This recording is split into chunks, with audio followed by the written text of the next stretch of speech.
Tema número 1. La cámara de preparación, su simbolismo, su descripción y su interpretación. Todos los masones sabemos que el simbolismo tiene un vasto campo de acción, porque sus enseñanzas están conceptuadas como la base principal que sirve de apoyo al entendimiento humano, para aprender a distinguir, a comparar y a elegir lo que se comprenda más fácilmente, puesto que la representación de las ideas en forma objetiva, gráfica y parabólica nos dan una mejor noción de lo que prácticamente podemos aceptar, como verdaderas enseñanzas simbólicas. Así también, tenemos las representaciones metafóricas, que nos hacen perfectamente comprensible el lenguaje figurado de la masonería. En consecuencia, bajo esas condiciones vamos a definir de una manera elocuente lo que es la cámara de preparación o reflexiones, durante el ceremonial de admisión de los candidatos a la iniciación masónica.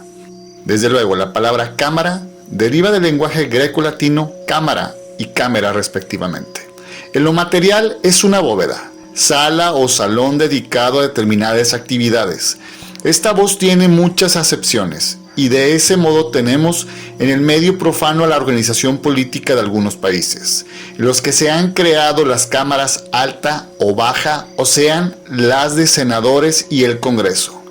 La primera representa a los estados, la segunda al pueblo, y ambas constituyen el poder legislativo. En Inglaterra existe la Cámara de los Lores, que forma al parlamento de ese país, y hace el papel de Senado, y a la Cámara de los Comunes, que igualmente constituye el cuerpo legislativo de dicha nación.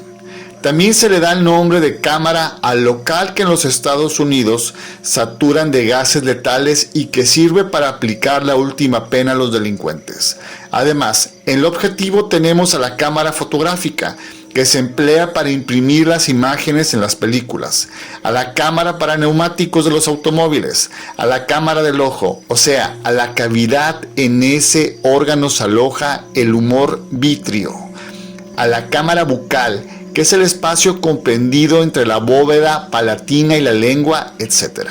Además, existen sus palabras compuestas como recámara, que se refiere al local que sirve de dormitorio en una casa, al sitio en que se aloja la carga o el cartucho en las armas de fuego, así como al vocablo camarote, nombre que reciben los compartimentos destinados a los pasajeros en las embarcaciones, etc.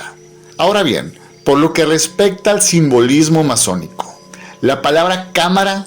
tiene también una explicación demasiado extensa,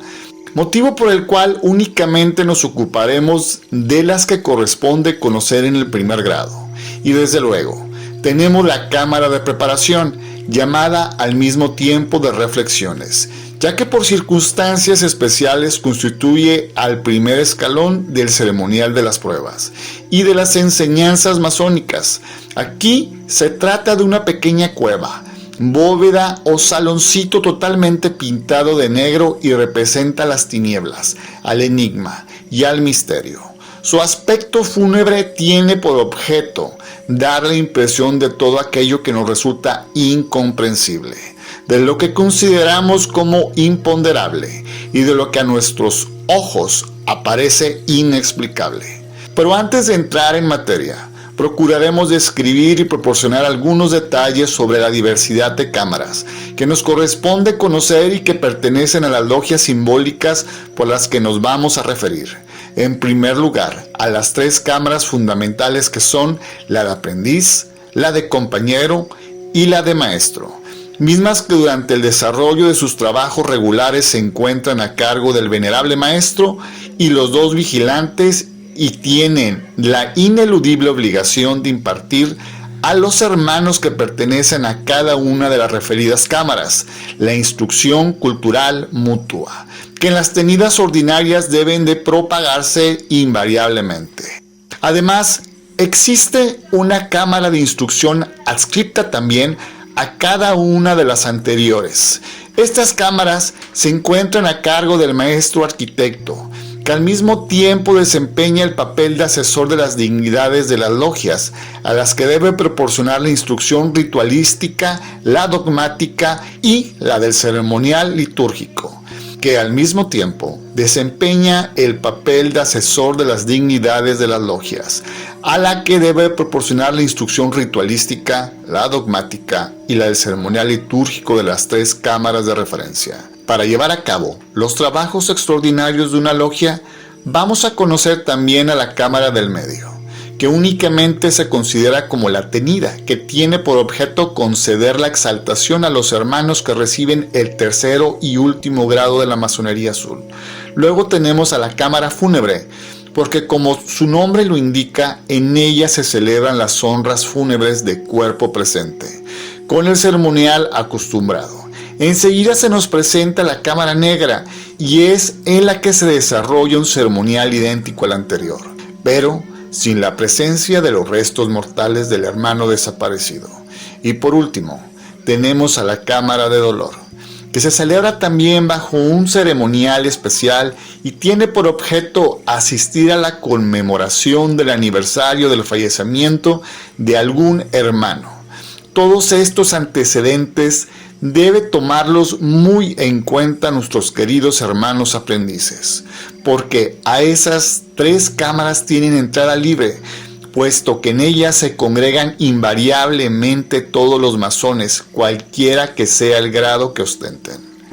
Pero volviendo al simbolismo y la interpretación de la cámara de reflexiones, como ya sabemos, se encuentra tapizada o pintada de negro, y esta vez imitando una bóveda, caverna o saloncito con una puerta de entrada en la cual aparece una ventanilla discreta que le sirve de punto de observación al hermano experto.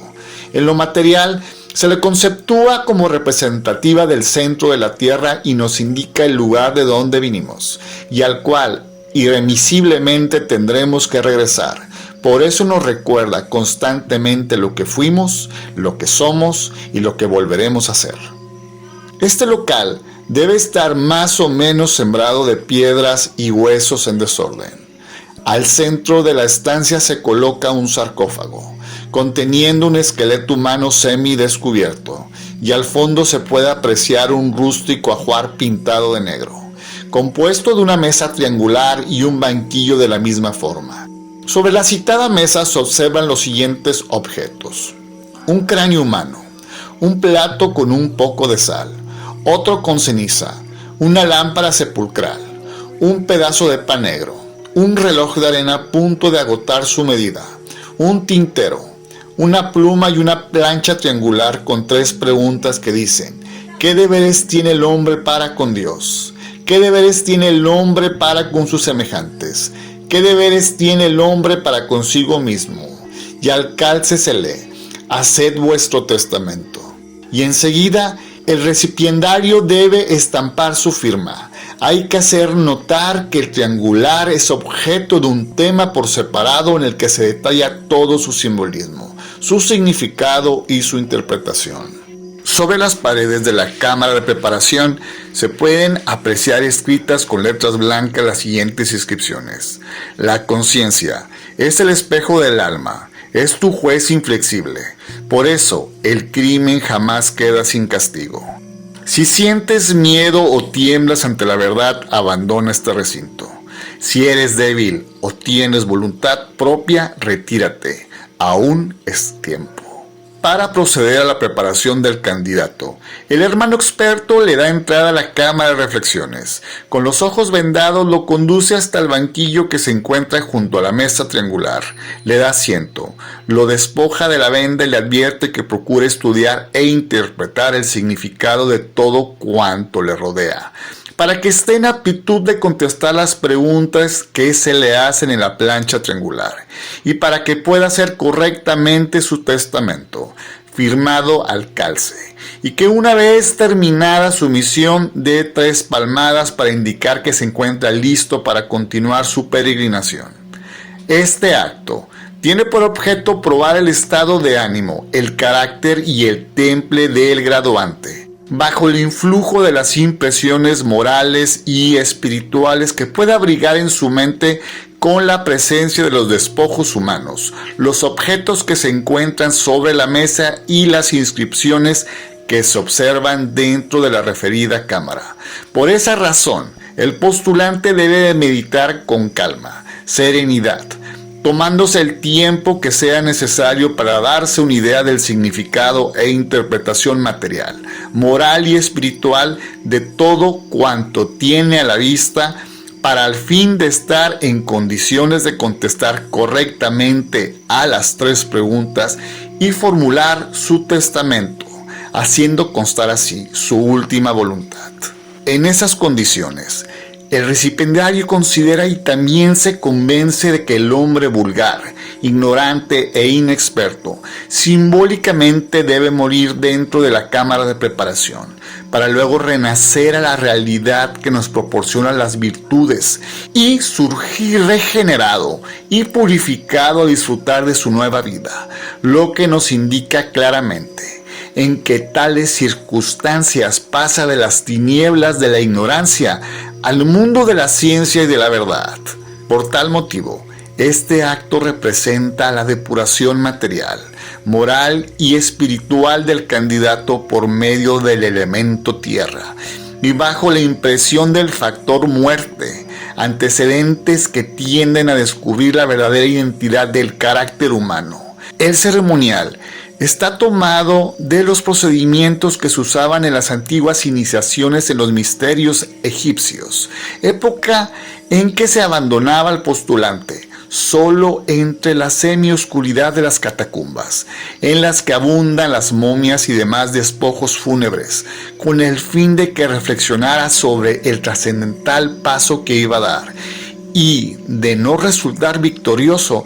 perdiera libertad por el resto de su vida, para evitar que fuera a divulgar al mundo profano los secretos que ya no le pertenecían. En la actualidad, las pruebas a que se someten los candidatos son simbólicas, similares a las de aquellos tiempos, solamente que ahora, si el postulante no llega al final de la ceremonia a causa del arrepentimiento, por debilidad, por temor o por cualquier otro motivo, desde luego se le rechaza y únicamente se le reprocha su poco espíritu de lucha y su falta absoluta de valor y de voluntad, en cuyo caso se le devuelve nuevamente al ambiente profano. Sin embargo, todo recipiendario que logre comprender el verdadero valor de las enseñanzas simbólicas que le proporciona la cámara de preparación o de reflexiones, se dará cuenta de que se encuentra pintada de negro porque es el símbolo de la ignorancia, del misterio y de lo desconocido,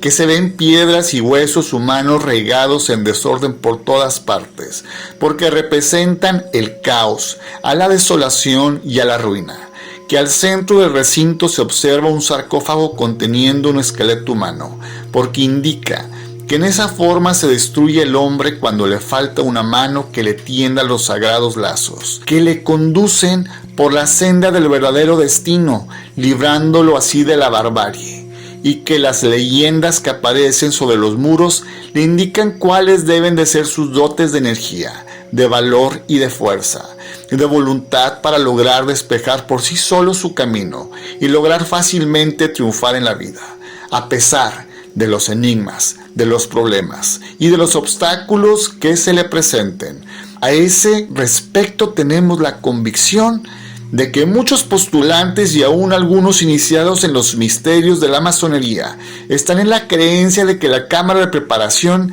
tiene por principal finalidad infundirles terror a los graduantes para poder intimidarlos y hacer de su voluntad lo que mejor convenga. Pero en realidad es absolutamente lo contrario, puesto que en repetidas ocasiones se ha explicado que únicamente se trata de colocarlo dentro de un medio de incertidumbres, de indecisiones y de dudas, porque solo de esa manera puede concentrar su pensamiento, aplicar su talento y ejercitar su inteligencia para descubrir su verdadera misión dentro de la cámara de reflexiones. También por ese motivo es preciso que en dicho recinto no exista cosa alguna que pueda interpretarse en forma ridícula, porque en verdad lo que se desea es provocar en el recipiendario una impresión incierta sobre la realidad de lo desconocido, de lo misterioso, de lo espiritual, con el objeto de producir en su ánimo la meditación o la reflexión correcta y justa, que pueda proporcionar la idea de lo que significan tantos y tan variados objetos que le rodean,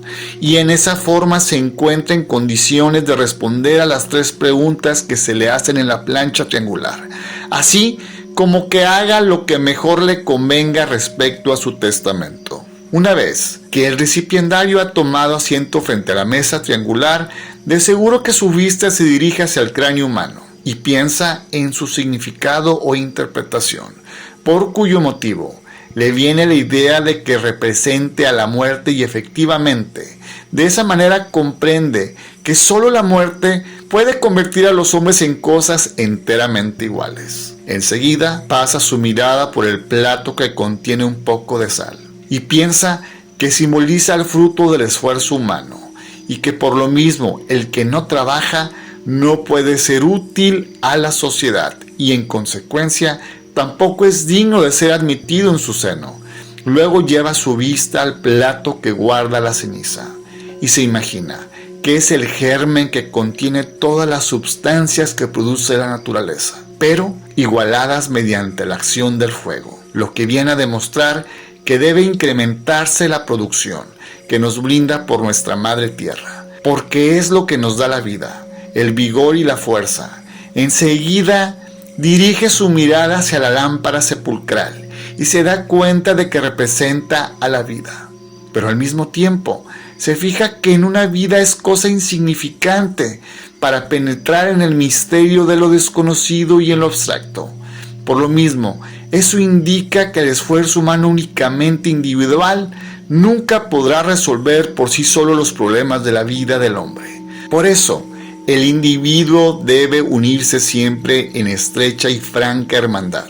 A continuación, dirige su mirada hacia el vaso con agua y le viene a su mente la idea que representa la esencia, es decir, su acción fecundante y vivificante sobre todas las cosas orgánicas e inorgánicas es manifiesta, porque le proporciona los gérmenes para formarse, producirse, transformarse y reproducirse. Después, fija su vista en el pedazo de pan negro y se imagina que es el alimento más sustancial que necesita el cuerpo para conservar su vitalidad y mantenerse fuerte y sano, lo que también le da a entender que ese sustento debe repartirse equitativamente y en proporciones razonables para que jamás carezcan de él nuestros semejantes. Enseguida, dirige su mirada hacia el reloj de arena y se forma la idea de que puede ser la representación del tiempo, y efectivamente es el tiempo el mejor amigo,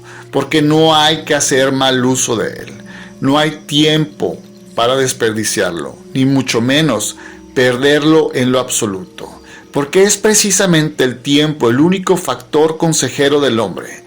porque le proporciona la práctica, la pericia y la experiencia para todas sus actividades, por complicadas o insignificantes que sean, y es también que por eso jamás debemos olvidar que el tiempo perdido nunca se recupera. Por último, el postulante observa la plancha triangular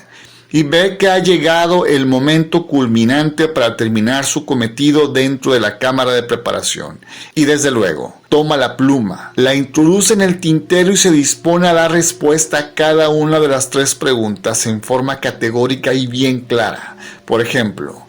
¿qué deberes tiene el hombre para con Dios? Y ahora le resulta muy sencillo contestar: conocerlo, amarlo y respetarlo. Enseguida, ¿qué deberes tiene el hombre para con sus semejantes? Y con facilidad responde: conocerlos, amarlos y respetarlos. Y por último, ¿qué deberes tiene el hombre para consigo mismo? Y es la cosa más natural del mundo: conocerse, amarse y respetarse. Y en consecuencia, no hay más que reconocer que los deberes del hombre para con el ser humano son exactamente los mismos que tiene la ineludible obligación de cumplir para con la humanidad entera. Por lo tanto, confirmamos plenamente que esa trilogía constituye la base en que se apoya firmemente la ética social, en todos sus órdenes y acepciones, puesto que quien no se conoce a sí mismo jamás podrá conocer a sus semejantes, y mucho menos al gran arquitecto del universo. En igualdad de circunstancias, se nos presenta el hecho de quien no se tiene estimación nunca podrá demostrarla a sus semejantes, ni tampoco a la divinidad. Y por último, quien no se respeta a sí mismo no podrá jamás respetar a lo que lo rodea, y por lo consiguiente tampoco respetará al Ser Supremo. Por lo que respecta al testamento, el postulante debe tomar en consideración que en este caso no se trata precisamente de legar moral, en el sentido filosófico, puesto que se trata de la herencia más significativa y valiosa que el hombre puede entregar a los suyos, parientes o allegados. Puesto que se trata de la herencia más significativa y valiosa que el hombre puede entregar a los suyos, parientes o allegados, pues se trata nada menos que de la educación, títulos, poderes o bienes, sino de cumplir con una misión netamente de la enseñanza y de la preparación intelectual del individuo. Por eso es que el masón debe heredar a su familia o allegados la instrucción cultural más esmerada y sólida, para el fin de que pueda luchar fácilmente y conseguir de una manera honrada la posición que justamente se merece dentro del seno de la sociedad. Pues solo de esa forma se puede cumplir a satisfacción con nuestros deberes para con Dios, para con nuestros semejantes y para consigo mismo. Y por lo consiguiente, el hombre demuestra que es y siempre será un verdadero masón. Sin embargo, también hay que tomar en consideración que la riqueza, cuando se obtiene en forma de herencia o cuando no tiene su origen en el esfuerzo propio de quien la posee, la mayoría de las veces no rinde fruto deseado y por lo regular causa la desgracia de quien o quienes adquieren las riquezas sin la menor molestia. Por eso la felicidad solo se consigue por medio del talento del trabajo y aún del sacrificio propio, en bien de nuestros semejantes, por cuya razón se dice: la verdadera felicidad consiste en apreciar la satisfacción del deber cumplido. Por lo anterior expuesto, vemos que los resultados obtenidos durante el desarrollo del ceremonial litúrgico que corresponde a la cámara de preparación es de todos conocido, puesto que cada uno de los objetos que ahí se encuentran contienen un cúmulo infinito de los objetos que ahí se encuentran. Contienen un cúmulo infinito de enseñanzas que jamás deben olvidar nuestros queridos hermanos aprendices. Aún cuando la mayor parte del aludido ritual está encomendado a la habilidad de los hermanos expertos, aún cuando la mayor parte del aludido ritual está encomendado a la habilidad de los hermanos expertos, quienes deben tener especial cuidado de no caer o cometer algún error que pueda ridiculizar tan solemne acto. Para tal efecto, hay que recordar al querido hermano experto en turno que al dar entrada y colocar en su sitio dentro de la cámara de reflexiones al postulante, con todo cuidado y de manera clara y precisa, debe hacerle las recomendaciones de rigor y quitarle la venda, para luego retirarse con sigilo cerrando la puerta de entrada al recinto, sin olvidar que desde la ventanilla secreta debe observar y estudiar minuciosamente los movimientos, la actitud y la disposición del recipiendario con el fin de formarse una idea o el concepto particular que tengas sobre la conducta del graduante y poderlo atender inmediatamente que dé la señal de las 3 palmadas, que indican que su misión ahí ha terminado. Finalmente, solo nos resta explicar que la cámara de preparación o reflexiones es emblemática de los misterios que encierra lo desconocido, de los secretos que contiene el mundo espiritual y de la esencia que nos oculta lo infinito. Consecuentemente, quiero decir que ahí encontramos a la fuente de las ciencias ocultas y al origen del espiritualismo masónico, por cuyo motivo nos proporciona el más amplio campo de acción para ampliar nuestras investigaciones y para ejercitar nuestras actividades científicas, con lo que prácticamente fomentamos nuestros estudios filosóficos, porque todo eso son cualidades que deben de poseer la totalidad de los iniciados, si es que se consideran capaces de cumplir con sus deberes para con Dios, para con sus semejantes y para consigo mismo.